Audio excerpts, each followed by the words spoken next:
Commonwealth of Massachusetts, over the past 3 years, family homelessness has really exploded.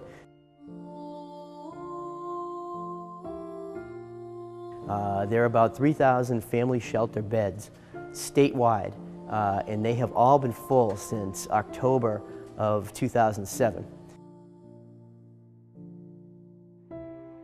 My name is Brent Rourke. I'm the Assistant Director of Homelessness Prevention Programs at Community Teamwork Incorporated. We operate several homeless family shelters in the city of Lowell. And you know, homelessness, when I first started working at Community Teamwork about 3.5 years ago, was just beginning to become a serious problem. One thing that happened is that once the shelter beds were full, the state will not refuse shelter to families. My name is Sandra Rivera, and I am a mother of 3. I have a master's degree in counseling psychology. I am homeless. I was working in a youth organization before I got to this point, and because of economics, I got laid off, and I was on unemployment, and things started being very hectic. There were some domestic violence. So one Friday night, I took my kids and I walked into the welfare office after moving around from Lowell to Nashua, where one of my friends lives, and she was giving me shelter for a little bit. And I couldn't do it anymore just because it was hard. The commute, the kids' school is here, so I decided to look for help. It took a while for me to get to the point that I, as a professional woman, was in a situation that I thought I was never going to be in. And I walked in the welfare office at 3:45 in the afternoon, not knowing that the outcome. So me and my kids walked in there, and they couldn't help us at that moment because the office closes at 4 o'clock. So the best they could do is give me an appointment for Monday. But at that moment, I asked myself, and I asked them what I was going to do for the weekend, because I had no place to go. Then Monday morning, my friend gave me $5 for gas, and I walked in the welfare office. I was the first one there. It was very hard for me to be in the welfare office, and I was very sad and disappointed in the fact that I've helped so many people through this process. I was there from 8:30 to 5 o'clock p.m. until they finally put me in a hotel. It's really a traumatic experience. It's you know, a hotel is a nice place to go and stay for maybe, you know, up to a week while you're on vacation, but to have a family of 4 with small children, you know, living in a hotel where all you have is, you know, 2 beds and a, you know, 1 bathroom, a very small living area, nowhere to cook.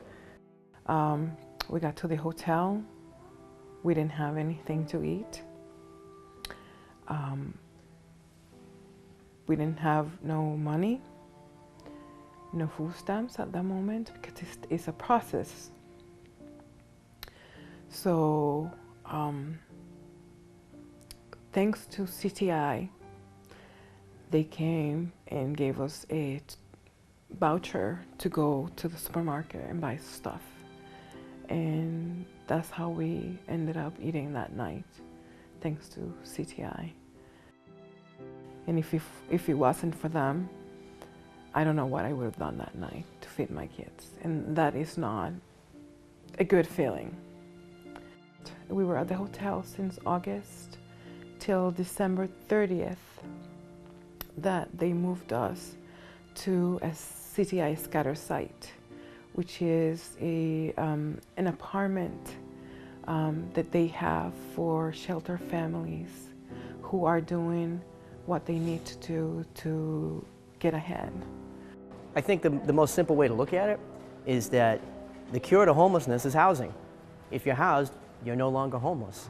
And the new approach that's become popular over the past few years is just simply get people housed. And we call this philosophy housing first. And basically what that means is you get the family housed and you take care of the other things that they need while they're in housing.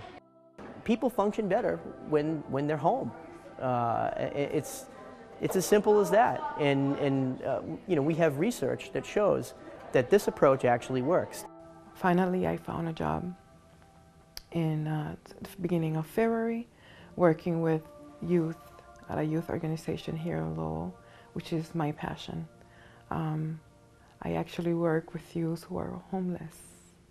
So it makes me an expert in a certain way, just because I've been through it. I know what it feels like. I'll tell you this, I feel empowered. Why? Because I've gone through so much in the past 8 months but at the same time I have not given up, and I've had other people in my life that have made a difference, and have assured me that things are going to change, that I feel empowered to keep going, to make change, to help other people. And eventually, that's my goal.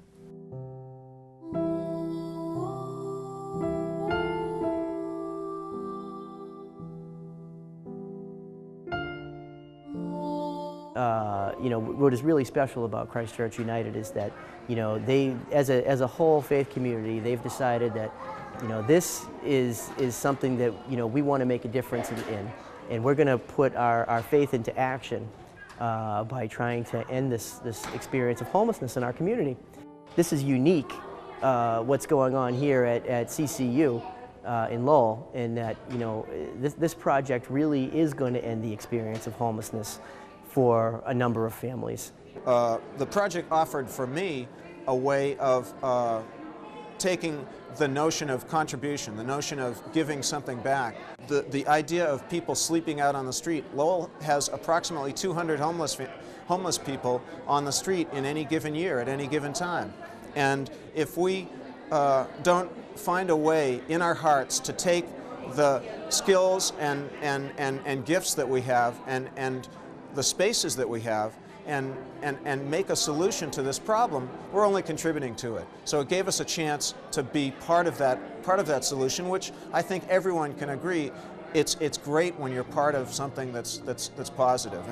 I hope you understand that this project is affording this congregation a new opportunity for generations to come. We are repurposing this building so that we can continue our vital ministries to this community: Christian education, after-school programs, community center, but we also are going to not just feed the homeless, not just the hungry and the homeless, we're going to house them. We're bringing them, which is the character of this church, we're bringing them into this building to make their lives significantly better. And we look forward to this project, and we hope that you will join with us. This experience has been hard, but I've learned from it. Keep on going. There's light at the end of the tunnel. There certainly is.